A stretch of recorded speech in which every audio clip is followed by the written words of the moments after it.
बीजापुर मुठभेड़ से जुड़ी ये बड़ी खबर आ रही है इस वक्त। एक बार फिर से बीजापुर में लापता जवानों की तलाश तेज कर दी गई है। 600 जवानों का एक बटालियन नंबर 1 उस इलाके में गया है।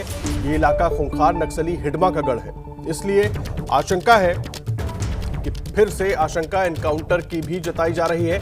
वहीं एनकाउंटर में घायल जवानों की संख्या बढ़कर 32 हो गई है। 25 जवानों का इलाज बीजापुर जिला अस्पताल में चल रहा है, बाकी 7 घायल जवानों का रायपुर में इलाज चल रहा है। ये बड़ी खबर हम आपको बता रहे हैं। एक बार फिर से बीजापुर में लापता जवानों की तलाश तेज कर दी गई है। 600 जवानों की एक बटालियन उस इलाके में गई है। ये पूरा इलाका खूंखार नक्सली हिडमा का गढ़ है और इसीलिए आशंका जताई जा रही है कि एक बार फिर से एनकाउंटर हो सकता है। वहीं एनकाउंटर में अब तक घायल जवानों की संख्या बढ़कर 32 हो गई है। 25 जवानों का इलाज बीजापुर जिला अस्पताल में चल रहा है, बाकी 7 घायल जवानों का रायपुर में इलाज हो रहा है। छत्तीसगढ़ के बीजापुर में सुरक्षा बलों और नक्सलियों के बीच हुई मुठभेड़ के बाद से अभी भी 21 जवान लापता है। इस हमले में 5 जवान शहीद हो गए, जबकि 35 जवान घायल हैं। 25 जवानों का इलाज बीजापुर अस्पताल में हो रहा है। इस हमले के बाद गृहमंत्री अमित शाह ने मुख्यमंत्री भूपेश बघेल से बात भी की है। 9 नक्सली भी इस हमले में ढेर हुए थे और 21 जवान अभी भी लापता हैं। 5 जवान शहीद हुए, 12 घायल हैं और पूरी रिपोर्ट आपको दिखाते हैं क्या कुछ हुआ है अभी तक।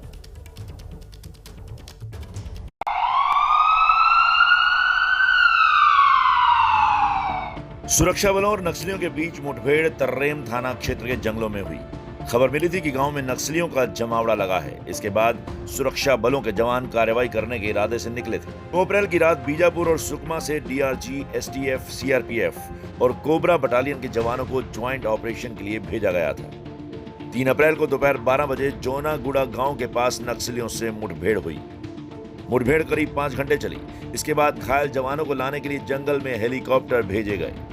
घायल जवानों का बीजापुर के अस्पताल में इलाज चल रहा है, जबकि गंभीर रूप से घायल जवानों को एयरलिफ्ट करके रायपुर लाया गया है। 2 चॉपर गए थे, उसमें घायल को लेकर आए थे और एक डेड बॉडी को लेकर आए थे। बाकी और भी सर्चिंग चल रहा है। फोर्स अभी भी मैदान में है। सबसे कोई क्योंकि लगातार लगभग 2 किलोमीटर के रेडियस में हमारा पूरा टीम फैला हुआ है। नक्सली हमले में शहीद हुए जवानों पर पीएम मोदी ने दुख जाहिर किया है। उन्होंने ट्वीट करके शहीद हुए जवानों के परिजनों को सांत्वना दी।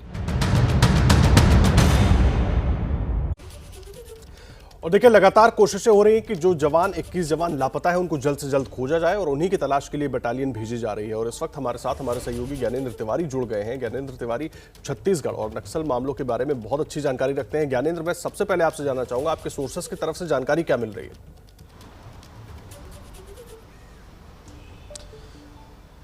आदर्श, जो सोर्सेस की तरफ से जानकारी मिल रही है वो बेहद दुखद है और बेहद चौंकाने वाली है, लेकिन आधिकारिक पुष्टि चूंकि अभी नहीं हुई है और जो आंकड़ा एबीपी न्यूज़ सबसे पहले दिखा रहा है कि घायल जवानों की संख्या 32 हो गई है और शहीद जवान 5 की ही पुष्टि कर रहे हैं अभी अधिकारी। कुछ भी इसलिए नहीं बोल रहे हैं क्योंकि 18 से 20 घंटे से ज़्यादा का वक्त हो रहा है, या यूँ कहिए कि तब से जो लापता जवान हैं वो जंगल में ही हैं। अगर मान लीजिए उनके साथ कोई अनहोनी हो गई है, जैसा कि हमारे सूत्र बता रहे हैं, तो उनको निकालना कितना ज़रूरी है। 600 जवानों को भेजा गया है। चूँकि ये इलाका बटालियन नंबर 1 के हिडमा का है और ये नक्सलियों का गढ़ है। जितनी बार प्रयास किया गया है यहाँ जाने का, यहाँ अंदर घुसने का फोर्सेस को द्वारा, उतनी बार सुरक्षा बलों का बड़ा नुकसान हुआ है और इस ऑपरेशन में लगभग 2000 जवान गए थे। अभी जो 600 जवानों को भेजा गया है रेस्क्यू करने के लिए, इसमें एसटीएफ के जवान हैं, डीआरजी के जवान हैं, जो कि उस इलाके में लड़ाई में मास्टर या एक्सपर्ट कहे जाते हैं, सीआरपीएफ और कोबरा के जवान हैं। तो ये 600 जवान गए हैं और हिडमा का गढ़ है वो, वहाँ पे 3 से 4 लेयर की सुरक्षा नक्सलियों की होती है। ऐसे में सुरक्षित जवानों को लेकर वहाँ से आना और ज्ञानेंद्र, मैं आपको बीच में रोक रहा हूं। इस वक्त एक बड़ी खबर आ रही है। गृहमंत्री अमित शाह ने छत्तीसगढ़ के मुख्यमंत्री भूपेश बघेल से बात की है, पूरे मामले की जानकारी ली है। ये बड़ी जानकारी इस वक्त आ रही है, आपको बता दें। गृहमंत्री अमित शाह ने इस पूरे मामले को लेकर अभी तक क्या कुछ हुआ है और क्या कुछ और मदद चाहिए, इन तमाम चीजों को लेकर गृहमंत्री अमित शाह ने छत्तीसगढ़ के मुख्यमंत्री से बात की है। सीआरपीएफ के महानिदेशक को भी छत्तीसगढ़ जाने को कहा गया है। ये बड़ा अपडेट है। लापता जवानों की तलाश के लिए बटालियन भेजी गई है, वो लगातार हम आपको बता रहे हैं। हमारे सहयोगी ज्ञानेंद्र तिवारी भी अपडेट आपको दे रहे हैं। लेकिन इस बीच बड़ा अपडेट ये है कि गृहमंत्री अमित शाह ने छत्तीसगढ़ के मुख्यमंत्री से बात की है। सीआरपीएफ के महानिदेशक को छत्तीसगढ़ जाने को कहा है और इसी बीच प्रधानमंत्री नरेंद्र मोदी ने इस पूरे मामले को लेकर ट्वीट भी किया है। उन्होंने क्या कुछ लिखा है अपने ट्वीट में, एक बार वो भी आपको दिखा देते हैं। मेरी सहानुभूति छत्तीसगढ़ में माओवादियों से लड़ते हुए शहीद हुए जवानों के परिवार के साथ है। ये प्रधानमंत्री नरेंद्र मोदी ने ट्वीट किया है। उन्होंने लिखा है, वीर शहीदों की कुर्बानियों को कभी भी भुलाया नहीं जा सकेगा। प्रधानमंत्री नरेंद्र मोदी ने ट्वीट किया है इस पूरे मामले पर। घायल जवानों के जल्द स्वस्थ होने की कामना करता हूं।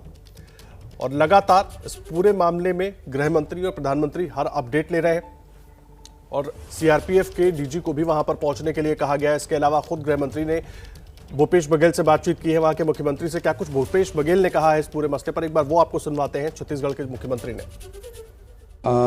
जवान शहीद भी हुए हैं, कुछ जवान अभी मिसिंग है, उसकी सर्चिंग लगातार रेस्क्यू टीम लगी हुई है और लगभग 4 घंटे तक के लगातार फायरिंग हुई है और नक्सलियों को बड़ा नुकसान हुआ है। हमारे जवान भी शहीद हुए हैं, अभी मिसिंग हुए हैं, तो उसके बारे में पूरे आंकड़े अभी आने बाकी हैं। टीम निकली हुई है और मैं उनके परिवार के प्रति संवेदना व्यक्त करता हूं। साथ ही इनकी जो शहादत है वो बेकार नहीं जाएगी और पूरी ताकत के साथ लड़ेंगे। और जहां तक की बात नक्सलियों की है, वो अपने अस्तित्व की आखिरी लड़ाई लड़ रहे हैं। सर, कोई आंकड़ा निकल के आया है कि कितने लोग घायल हैं, मिसिंग हैं और शहीद हुए हैं? कुछ आंकड़ा आपके पास आया? जो 7 घायल हुए थे उसको रायपुर शिफ्ट कर दिया गया है, वो सब आउट ऑफ डेंजर हैं। और थोड़े बहुत और जो चोटें आई थी तो जिला अस्पताल में उसको भर्ती कर दिया गया, वो सब ठीक हैं। 21 लोग लगभग मिसिंग हैं, उसके रेस्क्यू के लिए टीम गई हुई है। जी, अमित शाह जी से भी, गृह मंत्री से भी आपकी बातचीत हुई है? क्या बातचीत हुई है सर? अमित शाह जी का फ़ोन आया था अभी सुबह और इस मामले में बातचीत की और उन्होंने कहा जो सीआरपीएफ के डीजी है उसको भेज रहे हैं, वो पहुंच जाएंगे और फिर आगे की जो प्लानिंग है उसमें लगेंगे। तो ये संयुक्त रूप से ये अभियान चल रहा है। लोकल हमारी जो डीआरजी है और सेंट्रल पैरामिलिट्री फोर्स है, दोनों का संयुक्त अभियान था। सर्चिंग में निकले हुए थे और इसमें ये घटना हुई। सर, क्या अभी आप छत्तीसगढ़? बिल्कुल शाम को जा रहा हूँ। तो पूरा जवाब देने की बात कर रहे थे भूपेश बघेल। छत्तीसगढ़ के मुख्यमंत्री ज्ञानेंद्र तिवारी हमारे सहयोगी लगातार हमारे साथ जुड़े हुए हैं। मैं आपके पास आ रहा हूं ज्ञानेंद्र। एक तो सारा अपडेट हमने अपने दर्शकों को दिया है, लेकिन बड़ा सवाल मैं ये जानना चाहता हूं, 600 सैनिकों की और बटालियन तो वहां पर भेजी गई है, जवानों की बटालियन तो भेजी गई है। आपने वो पूरा इलाका देखा हुआ है, आखिर क्यों वहां पर नक्सलियों का अपर हैंड हो जाता है और तमाम कोशिशों के बावजूद हम लोग जो है वो पीछे रह जाते हैं? देखिए आदर्श, वो जो पूरा इलाका है वहाँ घना जंगल है, वहाँ सड़क भी नहीं है और पगडंडी रास्ते से होकर नक्सलियों के गढ़ में ऑपरेशन चलाने के लिए जाना पड़ता है।